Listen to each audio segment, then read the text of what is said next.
Two kids are born on the same day, in the same hospital. They have the same intelligence, the same potential, but one becomes a millionaire by age 30, while the other struggles paycheck to paycheck forever. What's the real difference? It's not talent. It's not luck. It's not even just hard work. It's the invisible financial education system that starts the moment you're born. Rich kids learn money lessons at the dinner table that most kids never hear in a classroom. They're playing a totally different game with a different set of rules, and most people don't even know this game exists. Think about it. By age 5, a child in a wealthy household has probably heard the words investments and passive income 1,000 times. A child in a struggling household has heard we can't afford it and money doesn't grow on trees just as often. By the time they turn 18, their financial thinking is wired in completely different ways. The first kid thinks, how can I make my money work for me? The second kid thinks, how hard do I need to work for money? But here's the twist. This isn't just about being born rich or poor. It's about a specific set of financial rules and mindsets that absolutely anyone can learn. The problem is, they aren't taught in our public schools. Today, I'm going to show you exactly what rich families teach their kids that creates generational wealth, why the traditional advice so many of us follow actually keeps people poor, and how you can start to rewire your financial operating system starting right now.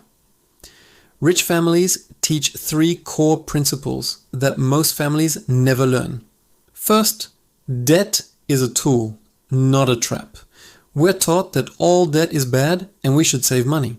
But wealthy families learn that good debt buys assets, while bad debt buys liabilities. A poor kid saves for years to buy a car that loses value.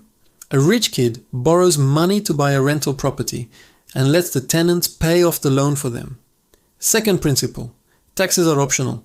Most people learn to work hard and pay their taxes without question. Rich kids learn that business owners and investors play by different tax rules. They discover legal strategies like write-offs and depreciation that can slash their tax rates from over 35% to under 10%. Third, time is more valuable than money. Most people trade their time for money in a job.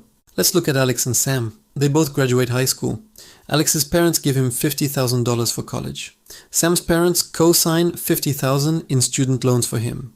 Alex studies business and even starts a small side company in college. He graduates debt-free with cash flow from his business. Sam studies hard, gets good grades, but graduates with a mountain of debt and the stress of a job search. By age 25, Alex uses his business income to buy his first duplex. He lives in one side and rents out the other. His housing is essentially free while he builds equity. Sam is renting an apartment, paying someone else's mortgage, while his student loans just keep growing. Fast forward to age 30. Alex owns 3 properties, has multiple streams of income, and a net worth of $500,000. Sam has finally paid off his student loans, has about $15,000 saved, and is just hoping for his next promotion at work. And this is where it gets strange. Sam worked harder, studied more, and followed all the traditional advice. But Alex had access to different information and a different set of rules. Same effort, but completely different systems. This creates a wealth pipeline that is incredibly difficult to break out of. Rich families pass down assets, connections, and financial knowledge. Less fortunate families often pass down debt, limiting beliefs, and survival strategies. The rich kid inherits a business or investment accounts. The poor kid inherits nothing or sometimes even debt, but it goes even deeper than money. Rich kids are taught to think like owners. They see problems as business opportunities. They network naturally because they grew up around successful people. They take calculated risks because they have a safety net. Poor kids are taught to think like employees. They see problems as things to avoid. They network with other employees.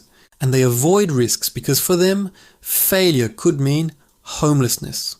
The traditional school system, unfortunately, reinforces this. It was designed to create good employees, not bold entrepreneurs. It teaches compliance, not creativity. It rewards following directions, not questioning the system itself. So what can you do about it? First, you have to take charge of your own financial education. Read the books that rich kids read. Rich Dad, Poor Dad, The Millionaire Next Door. The 4-hour work week. Study business, investing, and taxes like your life depends on it. Because it does. Second, start thinking like an owner, right now. Look for problems around you that you can solve for money. Even a simple service business can teach you more about real wealth than any job ever will. Third, network up, not just sideways. Find mentors who have what you want. You'd be surprised how many successful people are willing to help if you were genuinely interested in learning, not just asking for a handout. The system is real, but it is not unbeatable.